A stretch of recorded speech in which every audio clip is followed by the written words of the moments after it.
अशान्ति थियो, शान्ति थिएन, एकदमै टेन्सन थियो, एकदमै मलाई अभाव थियो, समस्या थियो। तर आज जब मैले यसलाई विश्वास गरेँ, जब मैले उसलाई पछ्याएँ, आज म संसारको 35 भन्दा बढी राष्ट्रमा पुग्न सफल भएको छ।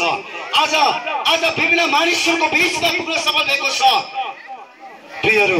अनि आज मलाई त्यति मात्र होइन, शान्ति दिनुभएको छ मेरो जीवनमा। प्रभुले आज आशिष दिनुभएको छ, शान्ति दिनुभएको छ, आनन्द दिनुभएको छ।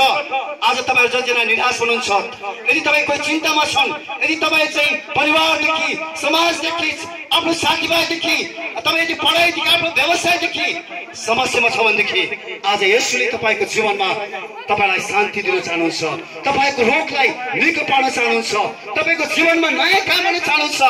आज येशू ख्रीष्टले आज सबै जातिका मानिसहरूलाई प्रेम गर्न चाहनुहुन्छ। मगर, तामाङ, गुरुङ, राई, लिम्बू सबै जातिका मानिसहरूलाई, सबै देशका मानिसहरूलाई परमेश्वरले प्रेम गर्नुहुन्छ। संसारमा 6 बिलियन मानिसहरू छन्, 300 भन्दा बढी देशहरू छन्। सबै जातिका मानिसहरूलाई, सबै राष्ट्रका मानिसहरूलाई येशू ख्रीष्टले प्रेम गर्नुहुन्छ। हामीलाई थाहा छ नेपालको चर्चित गायिका Anju Panta, she is the well known singer all over Nepal. नेपालभरि मात्र होइन, विश्वभरि चर्चित छन्। आज उसलाई नचिनेको सायद कमै होला। आज तिनले पनि जब येशूले नपाउँदाको जीवन निराशमा थिए, चिन्तामा थिए, एकदमै रोदनमा थिए, जब उसले येशूलाई प्राप्त गरे, उसको जीवनमा चाहिँ शान्ति, आनन्द आएको छ। आज उसले पनि मुक्तिदाताको रूपमा विश्वास ग्रहण गरेको छ। This is the last time, this is the alter time. यो अन्तिम समय हुनेछ तपाईको लागि। बाइबल भन्छ यदि तिमीहरूले आजलाई येशूलाई विश्वास गर्नुभयो भने, यदि तपाईले येशूलाई आफ्नो हृदयमा इन्भाइट गर्नुभयो भनेदेखि तपाईलाई उहाँले अनन्त जीवन दिन चाहनुहुन्छ। नेपालको प्रधानमन्त्री, अमेरिकाको राष्ट्रपति तपाईँ मेरो घर घरमा, तपाईँ मेरो हृदयको ढुकढुकीमा आउन सक्दैनन्, हाम्रो अवस्था बुझ्न सक्दैनन्, हाम्रो घर घरमा भिजिट गर्न सक्दैनन्।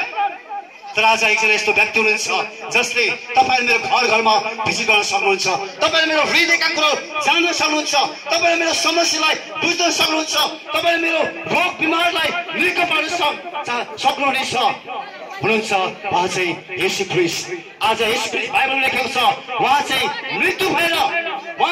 मृत्यु भएर पनि तेस्रो दिनमा पुनरुत्थान भएको, जीवित भएको बाइबलले प्रमाण गरेको छ। प्रियहरू, संसारमा ठुला ठुला नेताहरू आए, हिटलर आए, ठुला ठुला विद्वान आए, विज्ञहरू आए, एकदमै ठुला ठुला चाहिँ वैज्ञानिकहरू आए।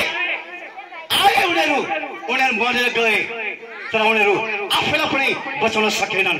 उनीहरूले अरूलाई त होइन, आफैलाई पनि उनीहरूले बचाउन सकेनन्।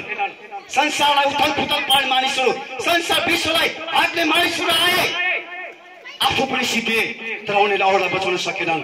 तर आज यस्तै व्यक्ति हुनुहुन्छ जो चाहिँ येशू ख्रीष्ट, जसले तपाईलाई प्रेम गर्नुहुन्छ।